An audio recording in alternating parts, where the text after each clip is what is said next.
دھیان کر لی. اور مجھے میرے سیدی نے، کیونکہ میں ڈاکٹر بھی ہوں حکیم بھی ہوں لیکن میں پریکٹس نہیں کرتا، ایک دو سلسلے ہیں اللہ میرے اندر سے وہ نکال دے، اس دن نصیبی حضرت بہ جاؤں گے. پھر جب میں نے یہ دونوں کورس کر لیے تب مجھے سیدی نے بات سنائی. آپ فرمانے لگے کو بزرگ تھے ساتھ حکمت بھی کرتے تھے.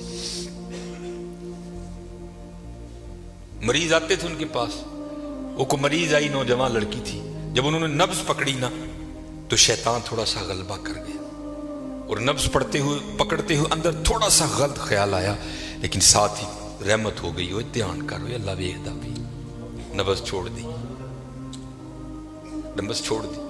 بس خیال ہی گزرا، پہلا شیطان کی طرف سے آیا، دوسری اوپر سے مہربانی ہو دھیان کر. علم یا علم بھی ان اللہ یا، کیا تو نے نہ جانا کہ خدا دیکھ رہا ہے؟ پتر کی کر دے ہو، ماں باپ آتے ہیں تو چینل بدل دیتے ہو، اور ایک دفعہ کہتے ہو حضور حاضر و ناظر ہیں، وہ خیال نہیں آتا کہ حضور بیٹھے بھی دیکھ رہے ہیں کہ میں نیٹ پہ کیا دیکھ رہا ہوں؟ کیوں بھول جاتے ہو ہمارا اللہ بھی دیکھ رہا ہے کہ میں نیٹ پہ کیا دیکھ رہا ہوں؟ خیال گزرا، ساتھ ہی خیال علم یا علم بھی ان اللہ یرا ربنا انک تعلم ما نخفی وما نعلن وما یخفی علی اللہ من شیء فی الارض ولا فی السماء. کوئی چیز ہاں زمین کے اوپر ہے ہاں نیچے ہے، کوئی چیز بھی اللہ سے نہیں چھپی. خیال آیا چھوڑ دی. لیکن جیسے میں نے کہا نا حضرت دین ہے ضرور گھوم کر آئے گا.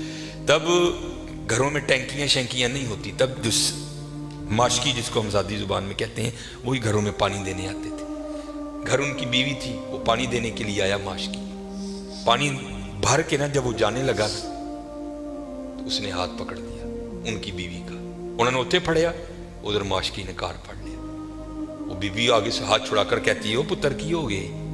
اس کو بھی خیال آیا، وہ روتا ہوا بھاگ گیا. اتنے وہ بھی بہ کے چنگا روئے دے، اکھاں لال کیتیاں، گھر مائی بھی بڑا روئی. ساری زندگی لنگ گئی ہے، بڑھے ویلے کی ہویا انہیں کی ہاتھ پھڑ لیا. وہ بھی بڑا روئی ہے. حضرت کیم ہوئی گھر آئے تو کیم صاحب دی اکھاں سجی دی، ویکھیا تو گھر والی دی اکھاں سجی دی. انہیں پوچھا بھلی لوگ کی ہویا کیوں روئی؟ انہوں نے کہا پہلے تسی دسو تسی کیوں روئے؟ انہوں نے کہا بس اج ایک دھی آئی سی مینوں دکھان لئی، وہ نبض پھڑی، شیطان نے اندر گندگی پائی، لیکن نال ہی یاد آیا اللہ ویکھدا پیا میں چھڑ چھڑے. کہہ لیں بس ادھر تسی ادھر پھڑی پھڑی ادھر گھر ماشکی نے میری پھڑ. دھیان کریو پتر دھیان کریو. اج کسی دیاں تیاں نے، کل نوں ساڈیاں تیاں نے بھی جوان نے.